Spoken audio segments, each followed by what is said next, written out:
Hola Daniel, buenas tardes. Encantado de formar parte de tu programa con esta pequeña columna. En esta oportunidad me parece interesante tocar el tema político de otro país, no en el nuestro, sino en el caso de lo que ocurrió y lo que está ocurriendo en Venezuela. Como todos sabemos, todos los que nos interesa la política, el domingo pasado tuvieron lugar las elecciones presidenciales en ese país, y lo que ocurrió previamente y luego de la elección, las consecuencias de la misma, creo que a todos nos tienen con un poquito de interés puesto, fijo, en cómo va a desembocar lo ocurrido ahí. Pero lo que propongo es que lo analicemos desde otro punto de vista, digamos, no simplemente ya con los resultados en mano o con lo que se conoce de los resultados, sino en analizar cuáles hubiesen sido los resultados de acuerdo a la intención que tenían los votantes venezolanos, porque en definitiva una elección no es más que, en democracia, no es más que un plebiscito en donde los ciudadanos, los votantes, hacen conocer si apoyan o no la continuidad de un modelo o de un presidente que está llevando a cabo un modelo de gobierno, porque en eso consiste en definitiva. Y ese punto me parece que es interesante tenerlo en cuenta para poder así asociar si es lógico lo que plantea Maduro, de que sin mostrar resultados, sin mostrar papeles, él plantea que la gente apoya su continuidad y la oposición dice obviamente lo contrario, dice que acá ganó el cambio, que ganaron ellos. Y para poder hacer un análisis sobre ese tema, propongo que tomemos información propia de Venezuela, generada en Venezuela y que tiene un sustento serio e importante y muy respetable.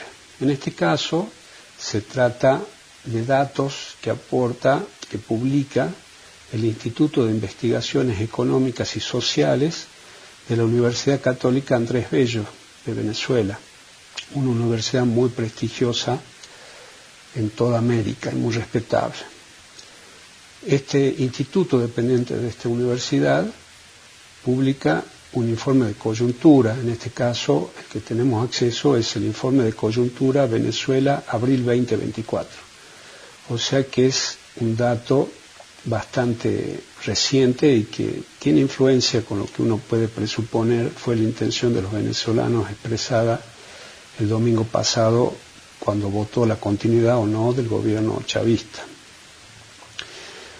Uno de los datos que más resalta en este informe, que es bastante completo y muy interesante leerlo,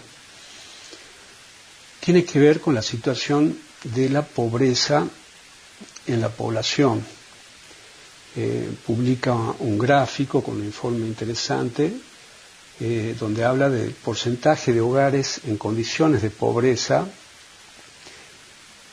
que es, digamos, toda una definición con respecto a la situación del país. Lo hace un instituto que forma parte de la universidad que se llama Encuesta Nacional de Condiciones de Vida, lo hace anualmente y, como te decía, es muy interesante.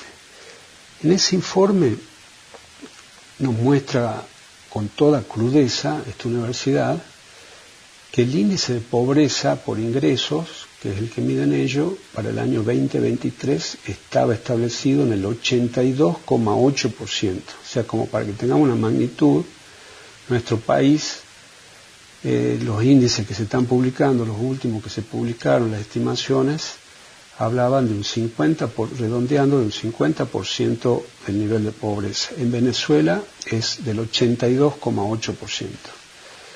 Y dentro de esa pobreza, el 50,5% está por debajo de la línea de indigencia. Son números que realmente asombran, Daniel, y que obviamente preocupan, pero que desenmascaran cuál es la verdadera situación que están viviendo los venezolanos. Durante la pandemia esos números llegaron, el de la pobreza al 92,9 y el de la indigencia al 62,7. Luego, en el año 21, también bajó un poquito al 90,9 y al 68% de indigencia. Como te comentaba, actualmente está en el 82,8 el de pobreza y 50,5 el de indigencia. La mejora que se ve, según el análisis del instituto, está simplemente dada por la estabilización que hoy vive Venezuela con su inflación, que a pesar de que es alta, vino de niveles hiperinflacionarios, y actualmente se estabilizó, no tuvo grandes variables, sigue siendo muy alta, pero debido al estancamiento que dice el informe, debido al estancamiento que tiene la economía venezolana, no por otras razones. Entonces, con estos niveles de pobreza, con estos niveles de indigencia, me parece que es muy pobremente sustentable imaginar que los hogares venezolanos estarían votando una continuidad de Maduro. Otro dato que surge de ese informe dice que en el año 2023 2,6 millones de personas estaban en situación de desaliento laboral, o sea, no tienen posibilidad de conseguir trabajo y es más, se agotaron sus intenciones de buscar inútilmente trabajo. 2,6 millones de personas mayores de 15 años, o sea, con capacidad para trabajar. Agrega que entre el 65% y el 75% del total de ocupados en Venezuela trabaja bajo condiciones de informalidad, es decir, que no cuentan con un trabajo decente en correspondencia con los objetivos de desarrollo sustentable que establece la ONU para el año 2024. Repito, entre el 65 y el 75% de los que sí tienen algún tipo de ocupación laboral son informales. Otro dato importante, el salario mínimo que cobran la mayoría de los venezolanos es de 130 bolívares. Eso equivale a $3.60 por mes. Como suplemento obligatorio, el gobierno obliga a los empleadores a que otorguen se llama bonificación de alimentación de $40. Y el que tenga empleador, el que tenga la suerte de tener empleador, a esos $3.60 le agrega $40 más. Y además el gobierno emite también unos bonos de ayuda económica que se llaman bonos de guerra económica, que son de $60 y que el gobierno asigna de manera discrecional. O sea, se lo da a algunos sí, otros no, a algunos los $60 y a otros montos mucho menores. Entonces, en el mejor de los casos, la inmensa mayoría de la población venezolana cobra $60 más otros 40 de ayuda, $100 más los $3.60 de su salario mínimo. O sea, $103.60 por mes. Nuevamente pregunto, ¿tiene lógica pensar que una familia con ese tipo de ingresos pueda desear la continuidad del gobierno de Maduro? Otro dato que me parece relevante a tener en cuenta y que afecta también a los hogares venezolanos tiene que ver con los números de la inmigración venezolana, de la gente que se fue del país a partir y luego durante los gobiernos chavistas y de Maduro. Son 7,7 millones de personas, o sea, casi 8 millones de venezolanos que abandonaron su país, no por su país, sino por su gobierno. O sea, para que tengamos una dimensión de lo que estamos hablando, es como si 5 provincias de Salta nos pusiéramos todos de acuerdo y abandonamos la provincia de Salta, porque no nos gusta el gobierno que tiene. 5 provincias completas de salteños. Nos vamos y hacemos un éxodo.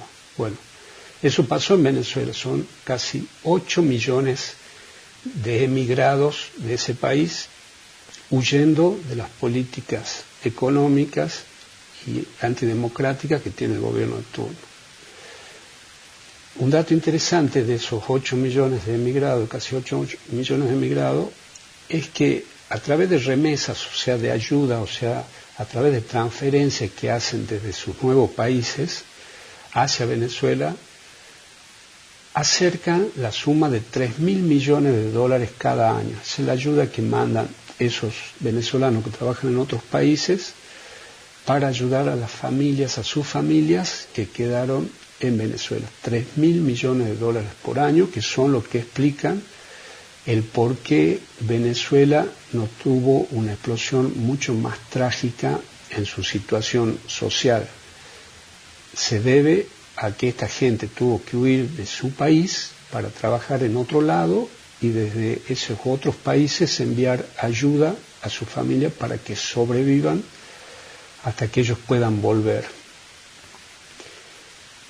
Eso significa que el 35% de los hogares venezolanos, Daniel, recibe este tipo de ayuda de sus propios familiares que tuvieron que emigrar. Tengamos en cuenta que la emigración fue mayoritariamente de gente con capacidad laboral, lo que también implicó que hoy Venezuela tiene unos niveles de gente anciana y de jóvenes y de niños muy altos con respecto a lo que correspondería para tener su fuerza laboral. Bueno, ese 35% de hogares que ha visto su familia desarmarse, que sus hijos se vayan, que vivan en otros lados y que desde esos otros países los tengan que ayudar con lo poco que puedan ganar mientras son inmigrantes en otros países, también pregunto, ¿a alguien se le ocurre que esa gente, que esos hogares puedan seguir apoyando a Maduro y pretender su continuidad? Es muy raro, Daniel. Entonces yo creo que el fraude que se detectó el pasado domingo es muy claro y está dado no solamente porque Maduro no muestra las actas y continúa sin mostrar las actas, sino sobre todo por la situación que viven sus votantes.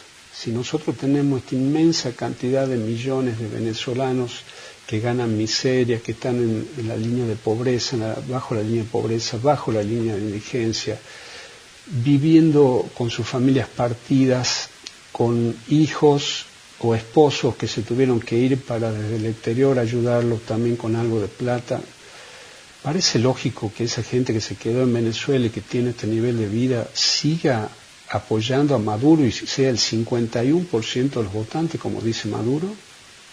La verdad que me parece que no tiene ningún sustento y creo que sí avala mucho más los resultados que se están conociendo a través de las publicaciones de la acta que hace la oposición, en donde dice en los últimos datos que ya con el 81,21% de las actas escrutadas, Edmundo González Urrutia fue elegido presidente de Venezuela con el 67% de los votos frente al 30% de los votos de Nicolás Maduro.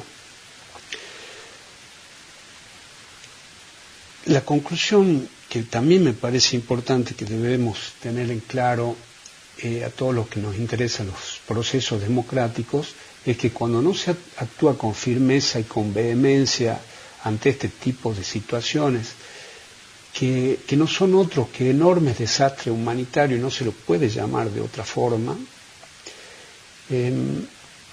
implica y envalentona a otros dictadores, como lo que estamos viendo en este país hermano, a que en otros países acumulen fuerza y decisión para tomar el poder a sabiendas de que con tal no pasa nada, de que pueden estar durante 20 años haciendo lo mismo y que el mundo mira para otro lado. Los presidentes de España, de Brasil, de México y de Colombia, por ejemplo, entre tantos otros, nombro esto porque son países importantes y muy influyentes en nuestro continente, tienen que tener muy en claro que su actitud pusilánime ante este enorme desastre humanitario está causando un enorme perjuicio para los venezolanos que aún habitan en ese país. Estos presidentes están siendo cómplices, no solamente de lo que vemos como asesinatos, secuestros, torturas, expulsiones, fraude, corrupción, narcotráfico, sino incluso, Daniel, con algo muy triste y de lo que muy pocos hablan. Actualmente en Venezuela, los niños que no tienen la posibilidad de ir a una escuela privada, que son la inmensa mayoría, como te darás cuenta con estos niveles de ingreso, tienen que ir a la escuela pública. Y en la escuela pública tienen solamente 2 días de clase por semana, lo que obviamente está condenando a todas estas criaturas a un futuro de exclusión. Esperando que esto pronto cambie y que realmente acceda al poder venezolano la gente que pueda sacar de esta triste situación a estos hermanos. Te mando un fuerte abrazo, Daniel, y será hasta la próxima.